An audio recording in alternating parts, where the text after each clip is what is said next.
Hello everyone, आज हम लोग स्पेशल सेंटेंस के टाइप 14 को देखेंगे। देखिए, टाइप 14 बहुत आसान है।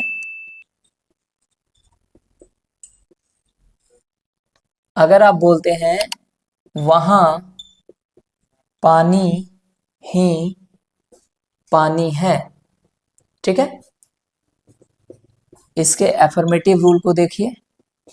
Subject is, am, are, nothing but object. इसमें कोई वर्ब नहीं होता है, कोई काम नहीं है, इसलिए हमने रूल में वर्ब को नहीं रखा है, ठीक है। लेकिन यहां जो बात आपको सीखनी है वो बहुत ही इंटरेस्टिंग बात है, ध्यान से देखिए।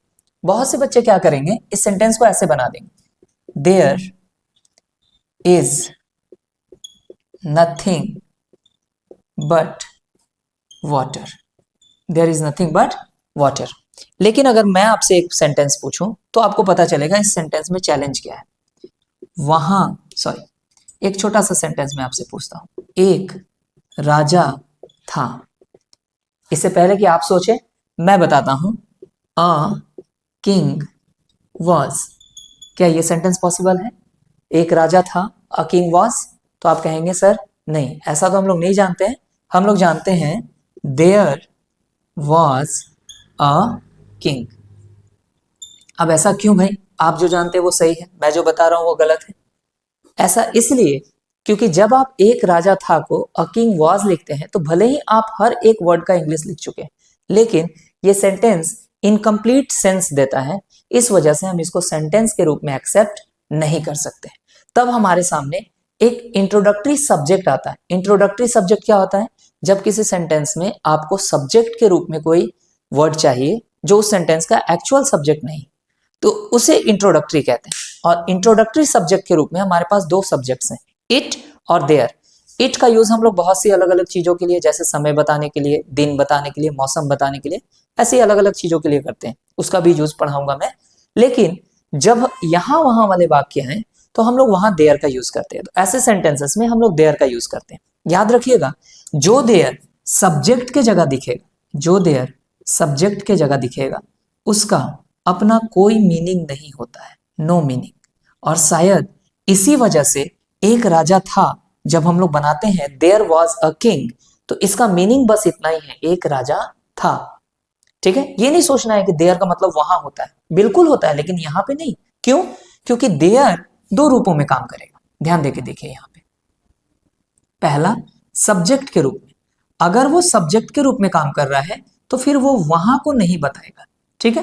दूसरा, वहां को बताने के लिए एडवर्ब ऑफ प्लेस के रूप में। छोड़िए एडवर्ब ऑफ प्लेस, आप याद रखिए, वहां को बताने के लिए आएगा तो फिर वो सब्जेक्ट नहीं होगा, ठीक है। यानी दो देयर, हम लोग देयर को दो तरीके से फंक्शन करवाते हैं। पहला, सब्जेक्ट के रूप में। अगर वो सब्जेक्ट का काम करेगा तो वहां को नहीं बताएगा, और अगर वो वहां को बताएगा तो सब्जेक्ट का काम नहीं करेगा। तो इसी वजह से ये देयर सब्जेक्ट है, तो इसका कोई मीनिंग नहीं है, तब जाके हमारा सेंटेंस सही। लेकिन जरा सोचिए, अगर हम लोग इस सेंटेंस में एक वर्ड बढ़ा देते, वहां एक राजा था, तो अब आप कहिएगा कि सर वहां का इंग्लिश तो आप लिख चुके। नहीं, क्यों? क्योंकि आप पहले ही समझ चुके ये देयर सब्जेक्ट है तो इसका कोई मीनिंग नहीं, तो हमको वहां को भी डील करना होगा ना। तो वहां के लिए हम सेंटेंस के लास्ट में क्या लिखते हैं? देयर, ठीक है। घबराइएगा मत, ये दोनों देयर एक जैसा देखने में है, लेकिन ये प्लेस को बता रहा है, वहां को बता रहा है, और ये सब्जेक्ट का काम कर रहा है जिसका कोई मीनिंग नहीं है। ध्यान से समझिएगा, एक दो एग्जांपल और। अगर मैं बोलूं वहां एक कुर्सी है, तो आप सिर्फ अगर बोलते हैं देयर इज अ चेयर, तो देयर इज अ चेयर का मतलब होता है एक कुर्सी है। वहां एक कुर्सी है, there is a chair there. यहां एक कुर्सी है, there is a chair here, ठीक है। तो यहां और वहां के लिए हम लोग यहाँ पे वर्ड को हेयर या देयर के रूप में लिखेंगे, लेकिन यहाँ सब्जेक्ट के रूप में फिक्स है कि हम देयर का ही यूज करेंगे, और इस देयर का अपना कोई मीनिंग नहीं होगा। तो there is nothing but water में ये देयर सब्जेक्ट है, इसलिए ये वहां को नहीं बताएगा, तो हमें अभी वहां को बताना बाकी है, और वहां के लिए हम लोग क्या यूज करेंगे? देयर। तो इस सेंटेंस में दो बार देयर का यूज होगा, लेकिन दोनों ही अलग है। एक सब्जेक्ट बता रहा है इंट्रोडक्टरी रूप में, और एक एडवर्ब ऑफ प्लेस के रूप में वहां को बता रहा है, ठीक है। ये ध्यान रखिएगा। अब यहां एक और बात सीखने लायक है। अगर आप यहाँ कर देते हैं तो यहाँ हेयर कर देंगे, ठीक है। अगर आप यहाँ लिखते हैं यहाँ पानी पानी है तो मैं क्या बनाऊंगा, there is nothing but water here, HERE here, ठीक है।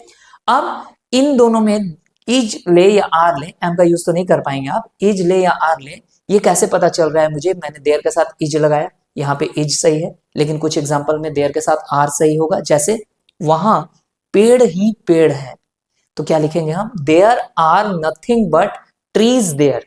देखिए यहाँ आने वाला नाउन अगर सिंगुलर नाउन है तो हम वहां इज लगाएंगे, और अगर यहाँ आने वाला नाउन प्लूरल नाउन, जैसे अभी मैंने क्या बोला, ट्रीज, ट्रीज एक प्लूरल नाउन होगा तो हम यहाँ क्या लगाएंगे, आर, यानी देयर के साथ इज भी लगेगा और आर भी लगेगा।